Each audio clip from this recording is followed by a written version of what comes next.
Okay, you're on the air.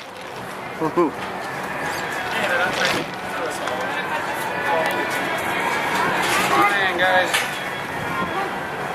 Come on, go see the llama. I want to see him get up in your face.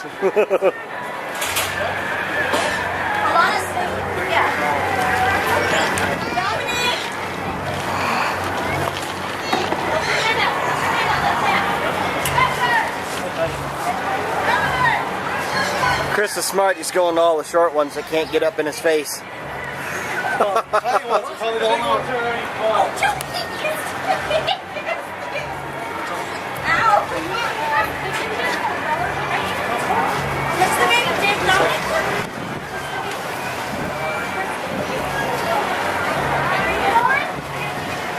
Zoom in the llama. Llama's so cool. Come on. Are they? Llamas are the bigger ones? Yeah. Ah. And they will spit at you just because they can. These guys, if they spit at you, you must have, did something wrong. Oh, like camels, they randomly spit on people.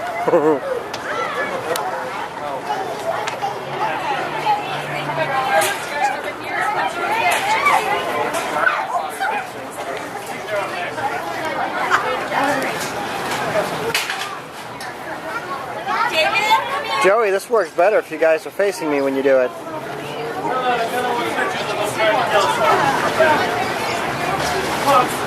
Okay, this is the back of Joey and Chris feeding the animals. I think they prefer your back. Please, all my sides are the good side. Oh. Look at these two little guys. Friends. Friends.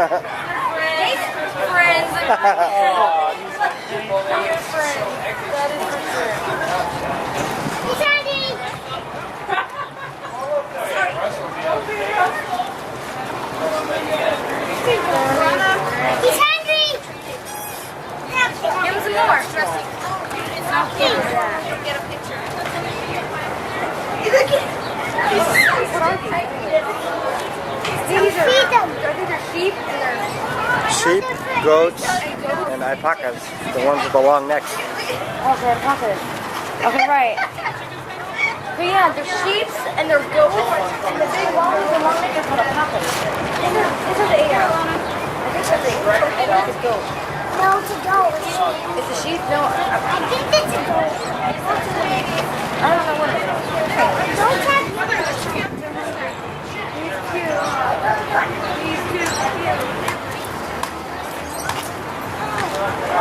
Layton, I need your help.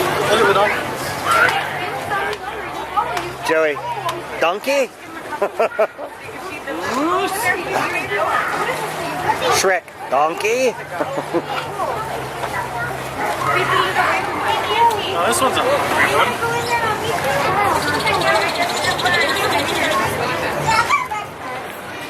Hey, Layton, look. Yeah, he's licking the flavor off my hand. Now, I know you didn't get any, so rip and eat it before everyone else does. Oh my goodness, how did you get in here? I'm all up. Are they in there, Matt? Oh no, they're not in there. Hey, you got to go on, right?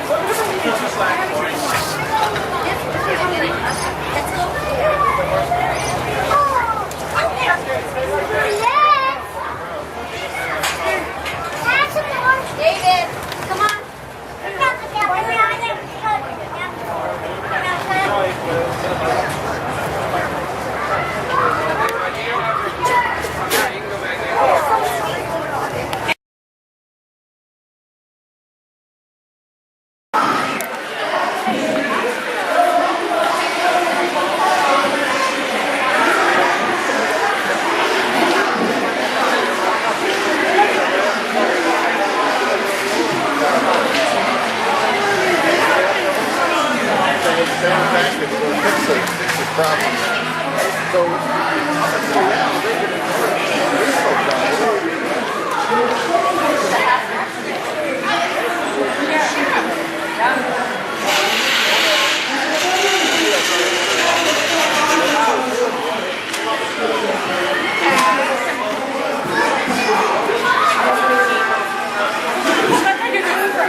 He wanted to look at the cows. He found cows. Oh, okay.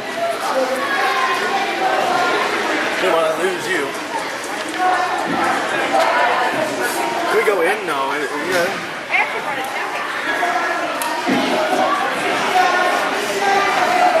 Wonder why it's off white. That is odd. It's an odd color. Almost like Here we are just chilling at the Maricopa County Fair, checking out the chicks.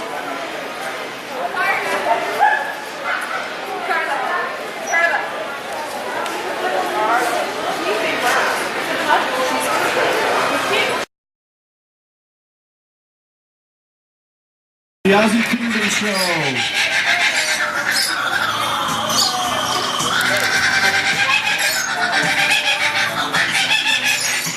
You hear those birds? You see the kangaroos?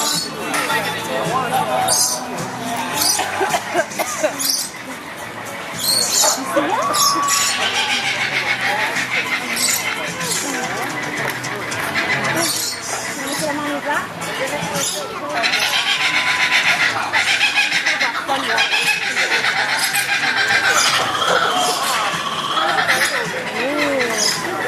They're getting ready to bring the kangaroos out.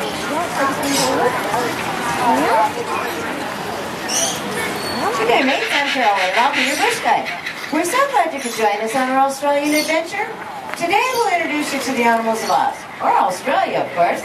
Living down under on the driest, flattest continent in the southern hemisphere, the animals of Australia have evolved over millions of years, making Oz home to some of the most unusual creatures in the world. Today you'll learn why the kookaburra laughs. You'll discover how high and far kangaroos really jump, and if a bearded dragon waves good day, you'll find out if you should greet him back. You'll hear legends as told by the Australian Aborigines, the oldest living culture on the planet for over 40,000 years. You'll meet lots of kangaroos and wallabies, and learn how you can protect these beautiful animals right here in Arizona. So let's get started.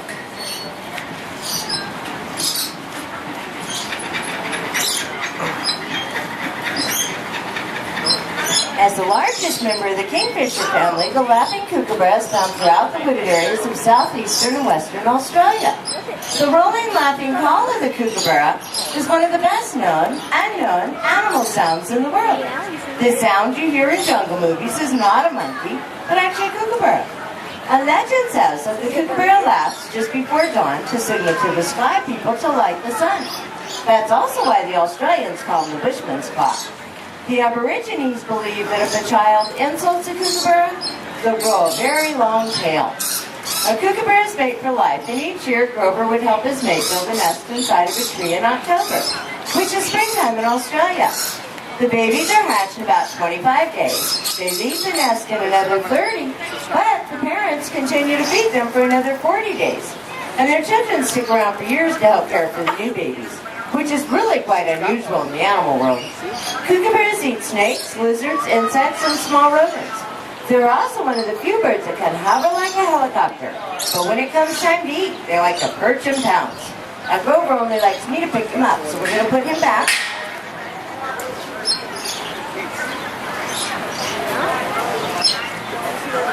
The Australian outback is an amazing place, and home to what many think is one of the most fascinating and popular creatures, the kangaroo.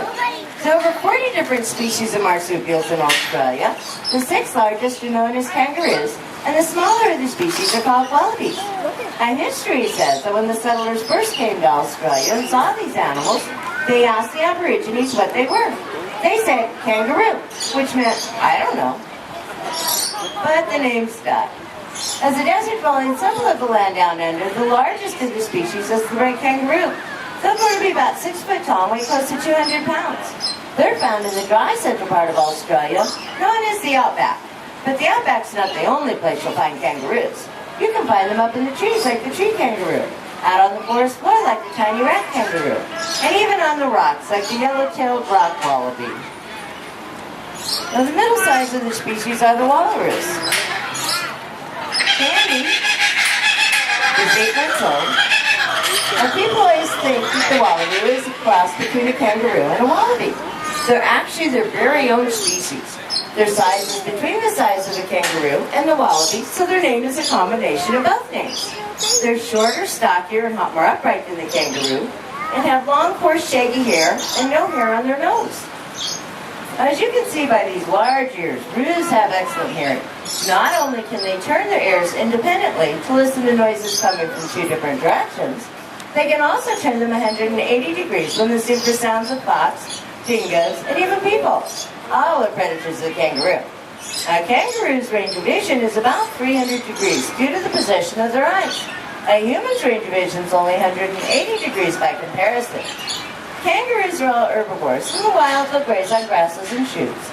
They here we feed them especially prepared kangaroo chow, along with fresh egg. During the heat of the day, they hide out in the shaded areas and come out in the coolness of the evening to eat. When they get too hot, they regulate their temperature by panting, sweating, and licking their forearms. The kangaroos don't need billabongs or watering holes like cattle do. They get most of the water they need from the food that they eat. As see their little hands, they have 5 fingers, just like us. On their back feet, they have 1 large toe, used when fighting, and 2 little claws used for grooming. Kangaroos are all members of the family Macropod, which translates to Bigfoot. Most appropriate for those feet, as you can see. They're nature's high jumpers. They can jump 10 foot high in a single hop. When they're on the move, they can reach speeds of up to 40 miles an hour. Each jump covers about 30 feet. In fact, when they're hopping at high speeds, they use less energy and oxygen than other animals that run or gallop. Let's not forget the tail. The tail is very powerful and very muscular. It's used for balance, especially when kicking with both back legs. They can also use it as a weapon. A kangaroo can slam an opponent with their tail very accurately mid-hop. A lot of people ask me a kangaroo's box. Well, they do live in mobs. Mobs are groups ranging from a male, known as a buck, and a few females, known as flyers, up to 100 roos. The male's box to establish dominance over other males in the mob. And not all marsupials are kangaroos. This adorable little guy is a sugar glider. They get their name because they have a membrane that runs from the front leg to the back leg that allows them to glide up to 100 feet amongst the trees, gathering fruit, nectar, and insects. They're nocturnal, so they only like to come out at night. And they can have 1 to 3 babies in the pouch at a time. We're going to see if Nico will give us a little flying demonstration here today. Maybe Nico. Here we go. Hold on. Oh, wait. Here we go, Nico. Here, let's give Nico a big hand for that fly. Now, Australia is home to 7 out of 10 of the world's most deadliest snakes. However, we've chosen something a little less dangerous.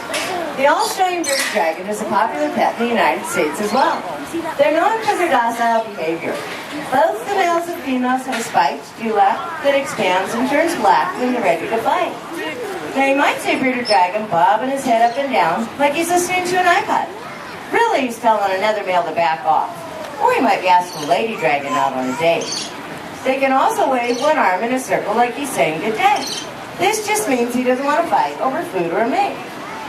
Bearded dragons like Kimba eat insects, plants, and small rodents. They've even been known to predict the weather. According to the Aborigines, if a bearded dragon sits up and points his head to the sky, it'll rain the next day. These predictions have proven surprisingly accurate. We haven't seen him do it since we got here. Now back to my favorites.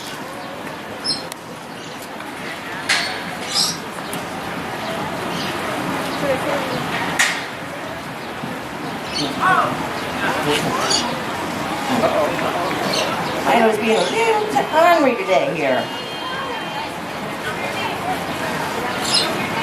Now, the smaller of the species are the wallabies. They can be the most stubborn some days. This is Milo, and he's an 8-month-old wallaby. Agile wallaby. Now, they're found throughout Australia and New Zealand, which makes them much more tolerant to the cold weather.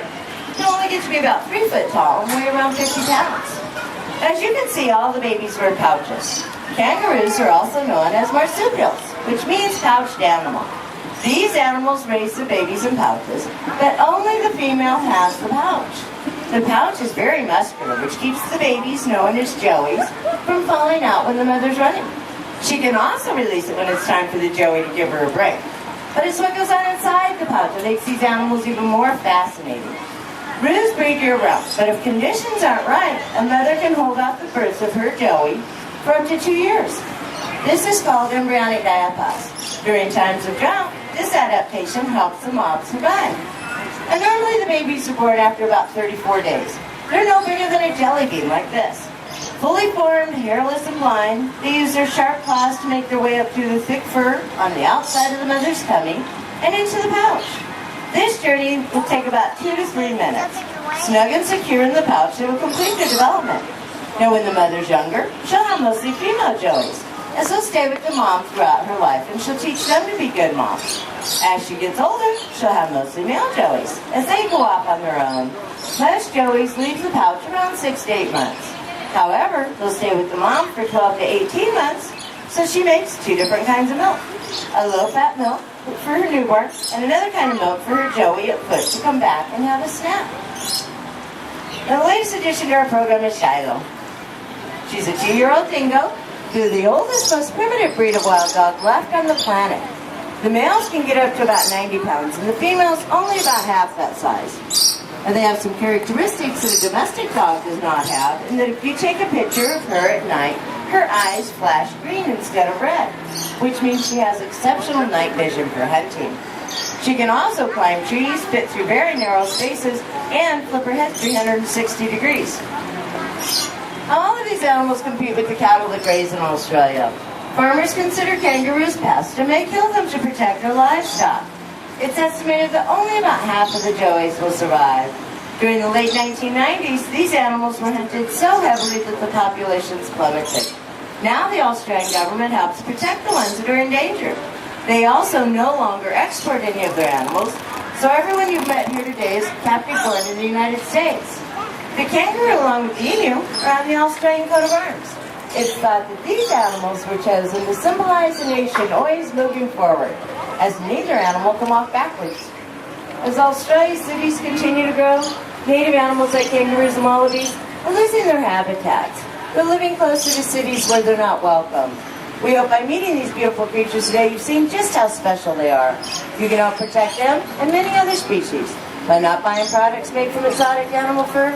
Visit your local zoos and support wildlife conservation projects. Learn how you can help conserve all animals for our future generations to enjoy. We'd like to thank Maricopa County Fair for inviting us here today, and thank you for joining us on our walkabout back of beyond. On behalf of all of our Aussie friends, we hope you come back soon. Hoorah!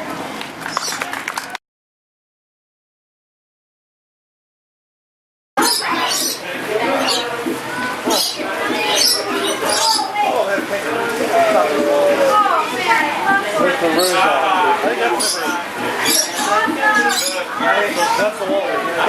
Kangaroos are usually a lot bigger than that.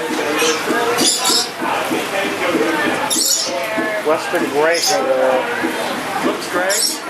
Yeah, they're usually a lot bigger.